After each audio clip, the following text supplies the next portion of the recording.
Hey guys, I'm at the Electric Starship Arcade 5th anniversary celebration, and there's a swap meet out front. Let's go check it out. There's some really shockingly rare stuff here for sale.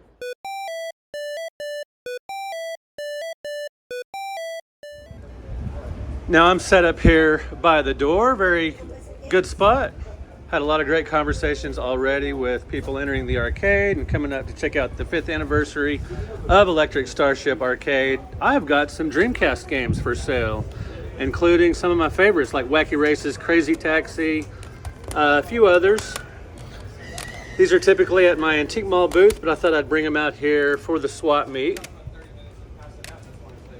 Tony Hawk's Pro Skater 2, one of the best games in the series. Got a couple of Wii U games and even a Switch game.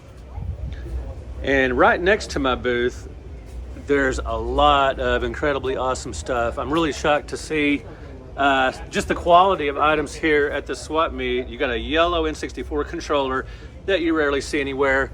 A boxed Rob, you actually see this more often with the NES Deluxe set, I believe it's called, with Rob, but to see him by himself boxed like this, and he's got the inserts back here, which alone go for quite a bit of money. It's awesome to see Rob out here in the box with the inserts and the packaging and everything. And I did not expect to see graded games at a convention like this, including these variants with a Game Boy Color sticker on there. Even working at an auction house where I see tons of different variants, I have never seen these. That's incredibly cool. So what happened was, once the Game Boy Color came out, they took regular Game Boy games that were still for sale and added that to show consumers they could now play those games in color, and that the system was backwards compatible. And look here, you've got a PS Vita game. That's actually, is that the one? That's not the one that's hole punched, is it? The promotional one? Oh yeah, the promotional one with Sly Cooper, Thieves in Time. You get the little UPC punch there to show that this is a promotional copy. Pretty cool. And Mario Kart Double Dash bonus set. To this day, Mario Kart Double Dash is my favorite Mario Kart game, just ahead of Mario Kart 8. I haven't played the Switch 2 Mario Kart yet, although my friend Sierra has been telling me about it, that she's really been enjoying it. I think I might even do a video with Sierra talking about Mario Kart World. 2 copies of Jaws for the 50th anniversary of that awesome movie. And a couple of box Genesis games there.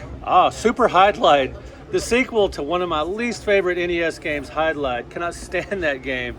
No offense. Contra Shattered Soldier, that's actually a pretty good Contra game. I was surprised when I got that one, that I really enjoyed it a lot. And yeah, pretty good stuff here. And let's go next door to this next booth here and check it out. Devil May Cry HD collection. That's pretty awesome. Love me some Devil May Cry games. And we've got some disc-only games here at Just Dance 2020 for 40 bucks. Last one. So that's the very last Just Dance game. One of the last games on the Wii entirely. Yeah, the fact that it came out in 2020 and it's got Ed Sheeran and Justin Bieber. You can't go wrong. And I'm sure that was produced in low quantities because it's the Wii. I mean, that's so yesterday. That's so 5 minutes ago.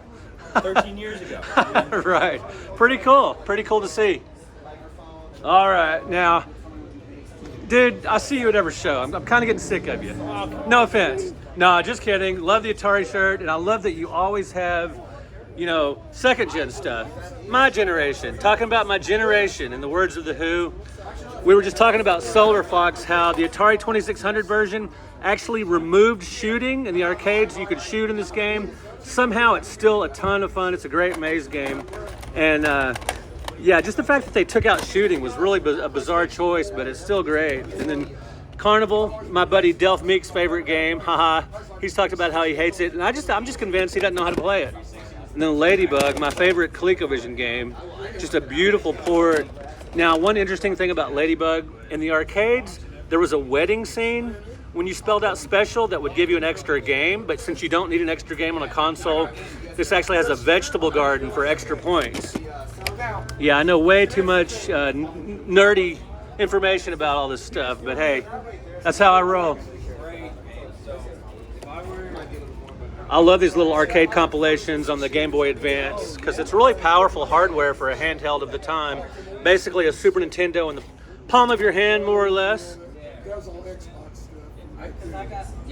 Great seeing you as always. And the Retron 5, when my daughter was asking me recently about getting an NES, I told her she should probably just get a Retron 5 because you also get GBA, SNES, Genesis, Famicom, and you can hook it up to modern TVs. And the 3-in-1 plug-in for Genesis stuff. Oh, that's cool. What does that do exactly? Get you Game Gear, Sega Master System, and just the Master System card. So how much is it for the Retron 5 with the adapter? So I'm asking $150 right now. $150. Hey, that's a fair deal, especially in the box and in nice shape and everything.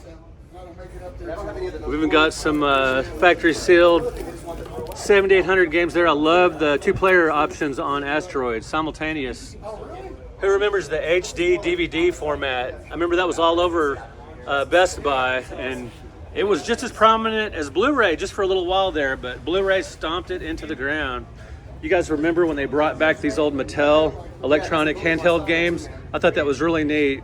And you could tell there were some differences, like it says electronic hockey, and it doesn't have the Mattel branding, but they still definitely reek of old school. Very cool. Definitely reminds me of when I started collecting games in the late 70s. As a matter of fact, the first games that I owned as far as video games or video game adjacent electronic games were those Mattel handhelds. Got my copy of football like in '77, and my brother had basketball, and we collected several others. Yeah, for a swap meet with just a few tables, there's some great stuff here. Appreciate you. Thank you. Absolutely. And we've even got a stack of these commemorative coins, and I got me a copy for $6. Very good deal.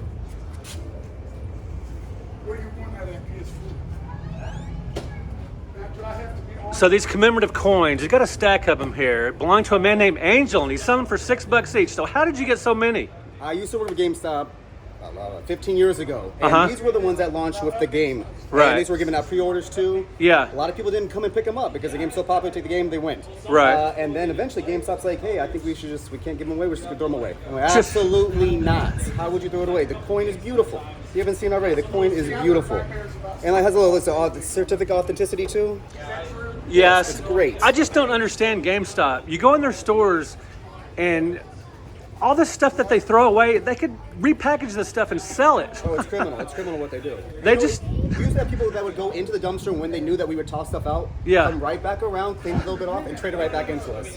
Like, yeah, it was like after a while, just like, I don't think you can do that, guys. But it's pretty bad. I don't know if they're still doing that, but that's how GameStop was a while back. There are definitely YouTube channels devoted to GameStop dumpster diving. Oh, yeah. I mean, that's why it probably got started around that time. Right. It worked. Well, thanks a lot for sharing the story, man. I really appreciate it. And enjoy the show. Hope you sell some stuff. For sure. Yeah. Guys, I would be remiss if I didn't show you under this table, they got Blu-rays for sale. Always love looking through Blu-rays, especially at swap meets when you're typically going to get a pretty good deal. Now, I saw, Clockwork Orange, one of the all-time classics by Stanley Kubrick, and I thought I saw Cool World in here, the Blu-ray.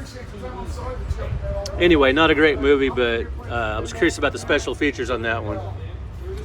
Little Mermaid, my favorite Disney film of all time. And my second one would be Pinocchio. Man, if you can watch Old Yeller without crying, you are not human. Yeah, great stuff. And I just want to give a huge shout out to Electric Starship Arcade in Haltom City, Texas, which is a suburb of Fort Worth. I'll put their information in the description of this video. Thanks for letting me come out and do an autographing and for letting us set up here in this awesome swap meet. Guys, let me know in the comments if you've ever been to Electric Starship Arcade or a community swap meet event. They're a lot of fun and they're free. Pretty cool.